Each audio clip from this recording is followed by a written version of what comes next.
एक बार की बात है। एक गांव में एक गरीब और बहुत ईमानदार लकड़हारा रहता था। वह रोज जंगल में जाकर लकड़ियां काटता और उन्हें बेचकर अपना गुजारा करता था। उसके पास अपनी मेहनत के सिवा और कुछ नहीं था। एक दिन वह नदी किनारे एक पेड़ काट रहा था। काम करते करते अचानक उसकी कुल्हाड़ी हाथ से फिसल गई और नदी के गहरे पानी में जा गिरी। लकड़हारा घबरा गया और बहुत दुखी हुआ, क्योंकि वही उसकी रोजी रोटी का एकमात्र साधन थी। वह उदास होकर नदी के किनारे बैठ गया और रोने लगा। उसकी आवाज सुनकर नदी से एक जलपरी प्रकट हुई और जलपरी ने लकड़हारे से पूछा, तुम क्यों रो रहे हो, प्यारे लकड़हारे? लकड़हारे ने अपनी पूरी कहानी सुनाई और बताया कि कैसे उसकी कुल्हाड़ी नदी में गिर गई है। जलपरी को लकड़हारे की ईमानदारी और दुख देखकर दया आ गई।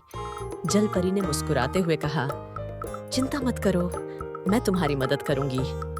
यह कहकर जलपरी ने नदी में डुबकी लगाई।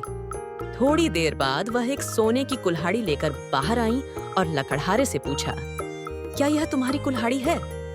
लकड़हारे ने कुल्हाड़ी देखी और कहा, नहीं, यह मेरी कुल्हाड़ी नहीं है। जलपरी ने फिर से डुबकी लगाई।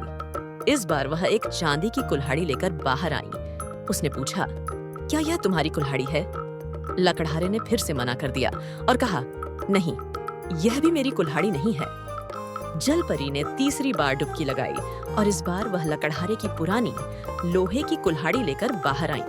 जलपरी ने पूछा, क्या यह तुम्हारी कुल्हाड़ी है? लकड़हारे की आंखों में चमक आ गई। उसने खुशी से कहा, हाँ, यही मेरी कुल्हाड़ी है। बहुत बहुत धन्यवाद। जलपरी लकड़हारे की ईमानदारी से बहुत प्रसन्न हुई। जलपरी ने कहा, तुम्हारी ईमानदारी से मैं बहुत खुश हूँ, इसलिए मैं तुम्हें तुम्हारी लोहे की कुल्हाड़ी के साथ साथ सोने और चांदी की कुल्हाड़ी भी इनाम में देती हूँ। लकड़हारा बहुत खुश हुआ और उसने जलपरी को धन्यवाद दिया। वह अपनी कुल्हाड़ियों के साथ खुशी-खुशी घर लौट आया। तो बच्चों, इस कहानी से हमें ये सीख मिलती है कि ईमानदारी हमेशा सबसे अच्छी नीति है और ईमानदारी का फल हमेशा मीठा होता है। सच्चाई और ईमानदारी से जीवन में सफलता मिलती है। अगर आपको यह कहानी पसंद आई हो तो लाइक, शेयर और सब्सक्राइब करना मत भूलिए। लिटिल चैंप पर सीखो, हंसो और मजे करो।